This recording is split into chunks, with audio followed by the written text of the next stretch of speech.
মোহাম্মদ ইউনুসের জামানায় বাংলাদেশে ফের নাম বদলে গেল বঙ্গবন্ধু জাতীয় স্টেডিয়ামের নাম। নতুন নামকরণ কি হয়েছে আমরা জানবো। সব্যসাচী আমাদের সঙ্গে রয়েছে। সব্যসাচী, একের পর এক নাম বদল, এবার বঙ্গবন্ধু জাতীয় স্টেডিয়ামের নামও বদলে গেল, নতুন নাম কি হলো? একদমই, বঙ্গবন্ধু জাতীয় স্টেডিয়াম, যেটা কিন্তু যথেষ্টই পরিচিত ছিল, প্রচুর খেলা সেখানে হয়েছে। বাংলাদেশের প্রথম যদি বলা যায় ক্রিকেট ম্যাচ সেটাও হয়েছে, এবং এখনো পর্যন্ত জানা গেছে নতুন সেখানে নামকরণ হচ্ছে জাতীয় স্টেডিয়াম। 1954 সালে এই স্টেডিয়ামটি তৈরি করা হয়। প্রথমে ঢাকা স্টেডিয়াম নাম ছিল। যেরকম বললাম যে 2020 সালে বাংলাদেশের প্রথম টেস্ট এখানেই হয়েছিল, বাংলাদেশ পাকিস্তান মুখোমুখি হয়েছিল। এবার 1996 সালে যখন আওয়ামী লীগ ক্ষমতায় এসেছিল, তখন 98 সালে স্টেডিয়ামের নাম বদলে করা হয় বঙ্গবন্ধু জাতীয় স্টেডিয়াম। এখন অবশ্যই স্টেডিয়ামে ফুটবল আর অ্যাথলেটিক্স এইসবই হয়।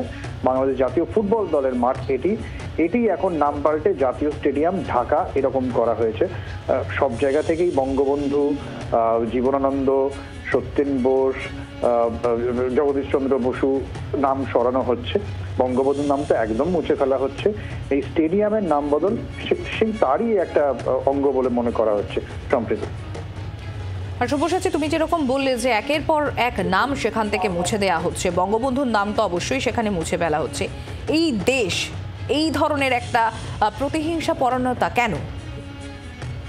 দেখো, প্রথম কথা হচ্ছে দেশটা তো একটা, বাংলাদেশ বরাবরই দুটো সত্তায় ভুগছিল। তারা দুটো পরিচিত সত্তায় তারা এই দ্বন্দ্বের মধ্যে ছিল, হয় তারা বাঙালি হবে, নয়তো তারা ইসলাম ধর্মাবলম্বী হবে, মুসলিম হবে।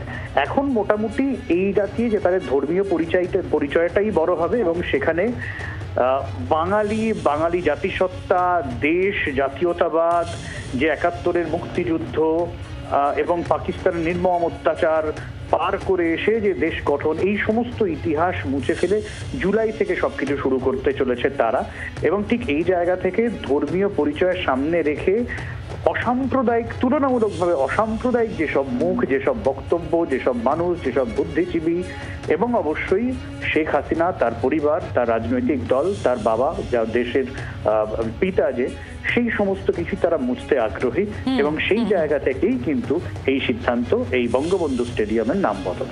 ধন্যবাদ সব্যসাচী। আমরা ইতিমধ্যে টেলিফোনে যোগাযোগ করতে পেরেছি। আন্তর্জাতিক সম্পর্ক বিশেষজ্ঞ ইমন কল্যাণ লাহিড়ী রয়েছেন আমাদের সঙ্গে। আপনার কাছে দুটো বিষয় একটু জানতে চাইবো।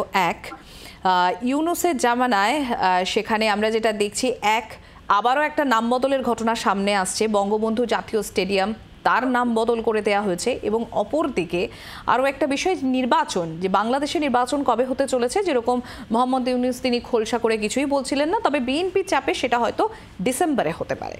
কি বলবেন, আপনার প্রতিক্রিয়া চাইব এই দুটো বিষয়ে। বাংলাদেশ থেকে তুলে দিক না, বাংলাদেশটা রাখার দরকার নেই। বাংলাদেশের কোনো প্রয়োজন আছে বলে আমার মনে হয় না। বঙ্গবন্ধু ছাড়া 71-এর এই বাংলাদেশ হয় না, পাকিস্তান হয়ে যাক। এত কিছু দরকার তো নেই, নাম বদল, নাম কিছু বাংলা বলারও দরকার নেই। যে ভাষা আন্দোলনের ইতিহাসের ওপর দিয়ে বাংলাদেশ জন্মগ্রহণ করেছিল, ইউনুস একজন স্বেচ্ছাচারী, মানে নিজেকে স্বঘোষিত শাসক বলে মনে করেন, উনি এসে পাকিস্তান করে দিন দেশটার নাম। তাহলে ঝামেলা ঢুকে যায়। আমরাও বুঝবো যে আমাদের পাশের শত্রু রাষ্ট্র আছে। একের পর এক 71 সালের বাংলাদেশের জন্ম, আর ইউনুস কে এটা বুঝুক। ইউনুস কে? ইউনুস কোথা থেকে তার রাষ্ট্র চালানোর ক্ষমতা আছে? আর নির্বাচন বিএনপি কেন? ও জামাতের চাপে চলে। ডিসেম্বরেও নির্বাচন হবে না। ইউনুস একাই থাকবে দ্বিতীয় দল করে, জামাত, জঙ্গি সংগঠনগুলোকে কাজে নিয়ে পাকিস্তানের থেকেও খারাপ অবস্থা ওদের হবে। তো আমার আর এর চেয়ে বেশি বক্তব্য আমার মনে হয় বলা ঠিক হবে না। কিন্তু পাকিস্তান করে দিক, বাংলাদেশের নাম এত পরিবর্তন না করে 71 সালে আগে ফিরে যাক, সব ইতিহাস তারা মুছে দিক। কিন্তু তবু এটা মনে রাখতে হবে যে বুলবুল পাখি গান গায় সে ভাষাতেই, যে ভাষাতেই হোক, সে ভাষা কখনো মুছে দেওয়া যায় না। ইউনুস স্বেচ্ছাচারী হয়ে যদি মনে করেন যদি ভাষা মুছে দেবেন, তাহলে সর্বৈব বিপত্ত খালি নয়, ইতিহাস তাকে ক্ষমা করবে না। বাংলার আওয়াজ, বাঙালির আবেগ, জি 24 ঘন্টা।